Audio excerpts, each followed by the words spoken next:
Everyone believed the mighty pirate flagship Whydah would survive any battle. But when a monstrous Atlantic storm struck in 1717, a handful of captive women recognized the warning signs before the pirates did, escaped in a tiny leaking boat, and watched one of history's most feared pirate ships vanish forever beneath the crashing waves while nearly her entire crew was swallowed by the sea. Our goal is to have 100 pirates on the team. Subscribe and leave a comment below. That way, you'll be part of our team.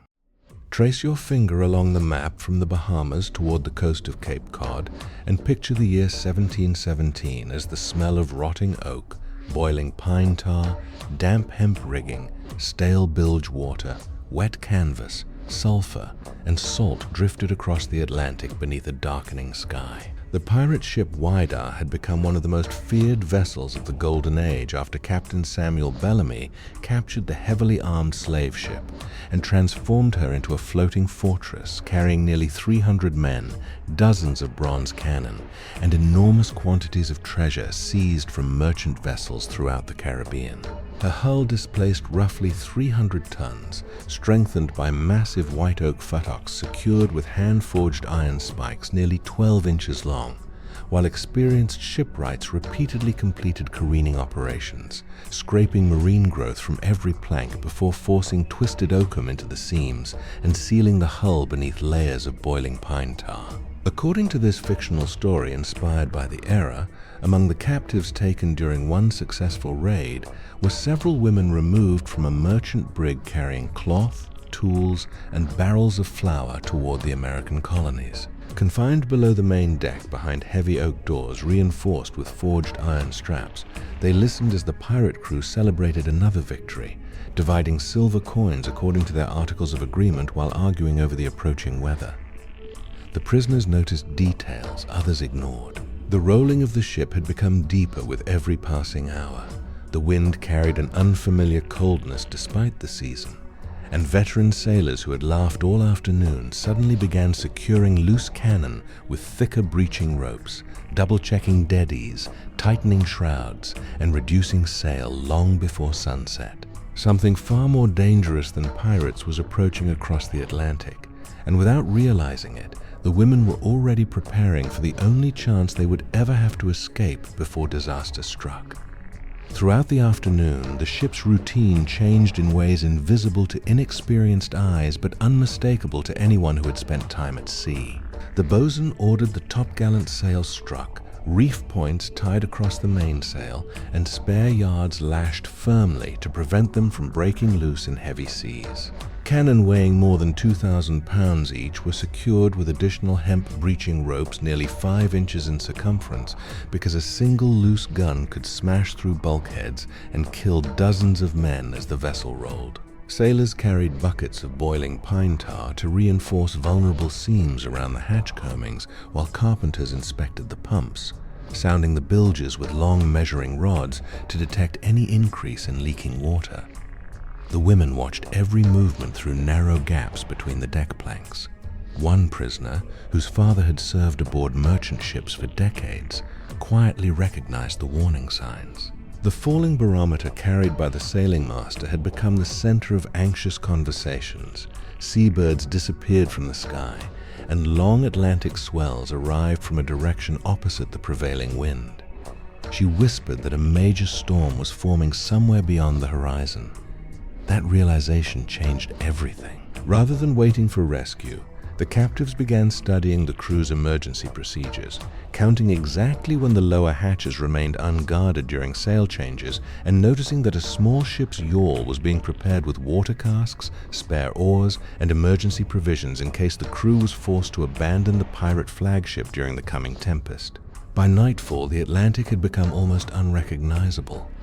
Towering swells lifted the Whydah until her bowsprit pointed toward black clouds before dropping the heavy hull into deep valleys where green seawater exploded across the forecastle with enough force to snap railings and tear unsecured equipment from the deck. Every mast groaned as standing rigging stretched under enormous strain, while blocks slammed violently against the shrouds, and the pumps worked without pause to remove water leaking through seams opened by the relentless pounding.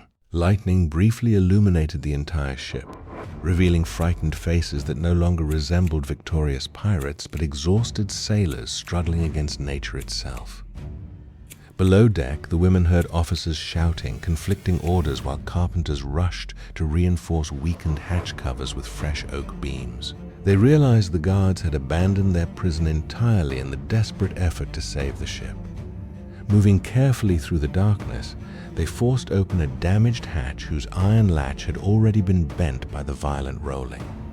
Reaching the rain-soaked deck, they crawled across slippery planks as freezing seawater swept around their knees. Nearby, the small yawl prepared earlier remained secured by heavy painter lines. While pirates hauled desperately on reefing tackles high above them, the women silently cut the weathered rope with a discarded sailor's knife and lowered themselves into the tossing boat. Each wave threatened to smash the yawl against the towering hull, yet the storm itself concealed every sound, giving them a chance that would never have existed beneath calm skies. Free from the Whydah, survival became a race against the Atlantic itself. The yawl measured barely 20 feet in length and was never intended to cross open water during a full gale. Every breaking wave filled the boat faster than it could be emptied, forcing the women to bail continuously with wooden buckets while struggling to keep the bow pointed into the oncoming seas. Behind them, the pirate flagship disappeared and reappeared between enormous walls of water, her lanterns flickering through sheets of rain as sailors fought desperately to reduce sail and prevent the masts from collapsing.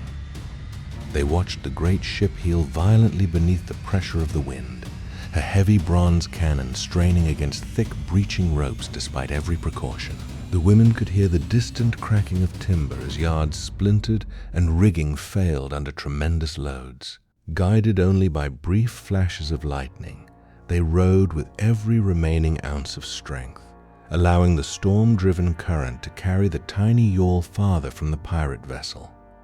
Hours later, sometime before dawn, a deafening crash echoed across the darkness, followed by the unmistakable sound of wood shattering against submerged shoals. The women could see nothing through the storm except scattered lantern light vanishing beneath towering waves, but they understood that the mighty Whydah, feared across the Atlantic only days before, had met the disaster every experienced sailor dreaded most.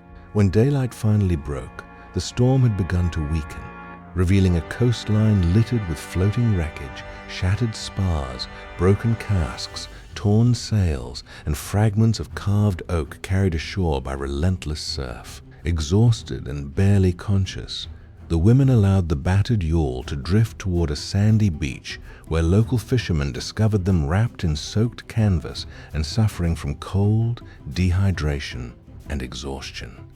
Looking back across the gray Atlantic, they saw no sign of the pirate flagship, only scattered debris rising and falling with the swell. According to historical records, the Whydah was indeed lost in a violent storm off Cape Cod in April 1717, taking Captain Samuel Bellamy and most of his crew with her.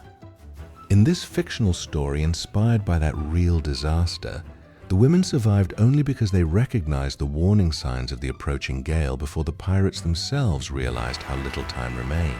Their escape was not the result of superior strength or weapons, but of careful observation, patience, and the courage to seize a single opportunity, while every experienced sailor aboard fought desperately to save a ship that could no longer be saved. Although this is a fictional story inspired by real events, the fate of the Whydah remains one of the most famous shipwrecks of the Golden Age of Piracy. The great pirate flagship was ultimately defeated not by cannon or warships, but by the unforgiving Atlantic. In this tale, the women's escape became possible because they recognized the warning signs of disaster and acted before the storm claimed one of history's most legendary pirate ships forever.